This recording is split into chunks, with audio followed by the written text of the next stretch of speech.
Here's the specs.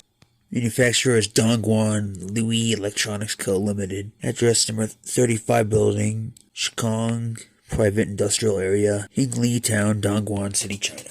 KCA, I don't know what that is. Never seen that before.